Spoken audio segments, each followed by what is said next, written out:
Assalamualaikum warahmatullahi wabarakatuh. Apa kabarnya anak-anak? Semoga hari ini kita selalu dalam lindungan Allah Subhanahu wa taala. Bertemu lagi dengan Ibu Leni Marlina, guru pendidikan agama Islam dan budi pekerti.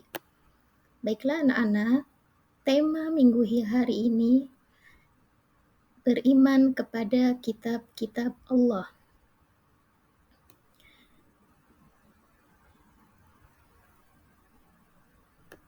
Sebelum kita mau belajar iman kepada kitab-kitab Allah, Ibu akan menjelaskan tujuan pembelajaran di sini, akan menyampaikan tujuan pembelajaran di sini. Yang pertama, menjelaskan iman kepada kitab-kitab Allah, menyebutkan kitab-kitab yang wajib diimani, mengidentifikasi ciri-ciri anak yang beriman kepada kitab-kitab Allah.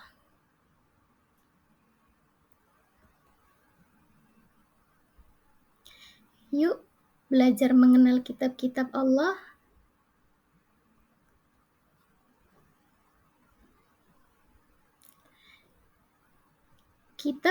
Iman kepada kitab-kitab Allah adalah rukun iman yang ketiga. Apa itu iman kepada kitab-kitab Allah? Iman kepada kitab-kitab Allah berarti mempercayai dan meyakini bahwa Allah SWT menurunkan kitab kepada para nabinya sebagai pedoman hidup untuk umat kepada nabi tersebut. Kitab-kitab itu berisi perintah, larangan, janji, dan ancaman.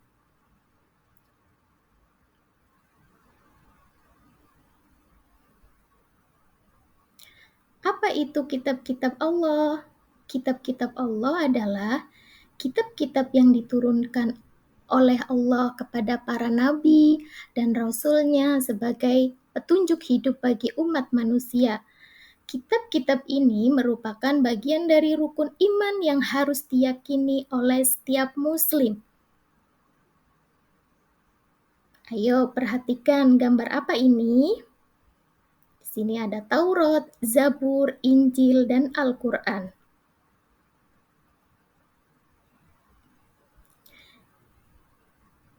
Kitab-kitab Allah ada 4.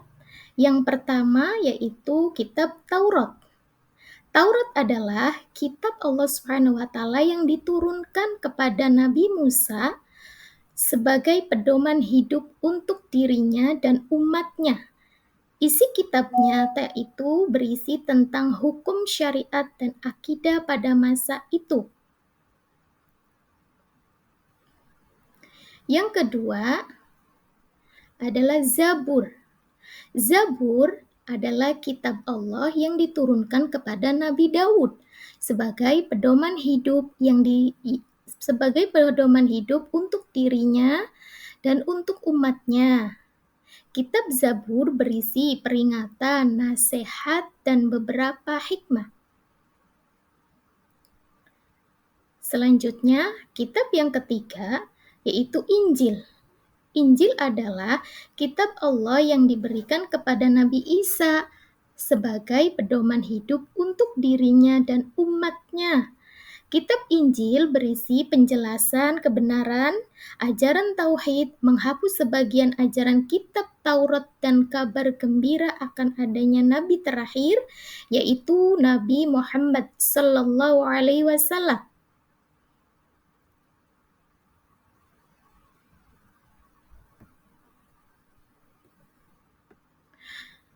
Yang terakhir adalah kitab Al-Quran.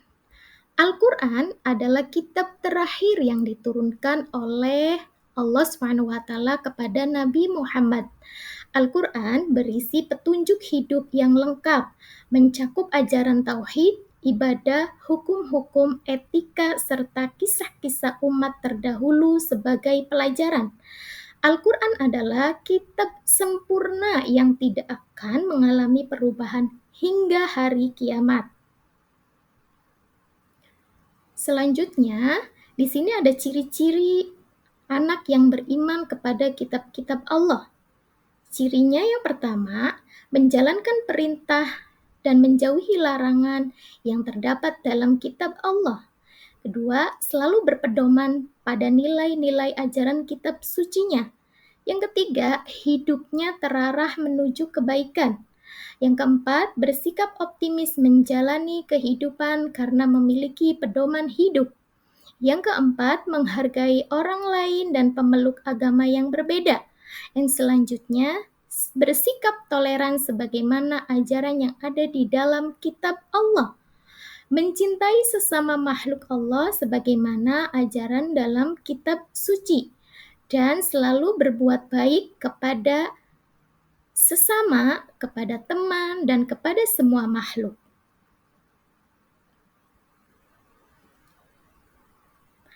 Mari kita bernyanyi dulu tentang kitab-kitab Allah. Kitab-kitab Allah ada 4 macam, Zabur, Taurat, Injil, dan juga Al-Quran. Zabur Nabi Dawud, Taurat Nabi Musa, Injil Nabi Isa, Al-Quran Nabi Muhammad.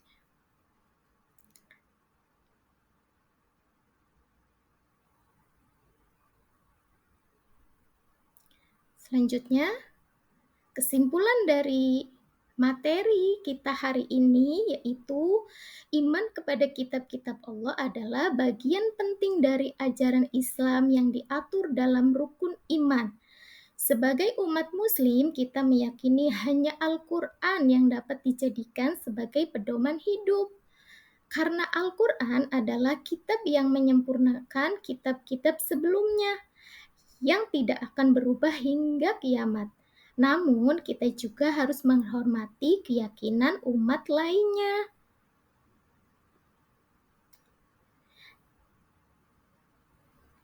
Dari materi ini, dari pembelajaran ini, semoga Allah memudahkan kami untuk mempelajari Al-Quran dan mengamalkannya. Amin. Terima kasih. Semoga bermanfaat bagi anak-anak.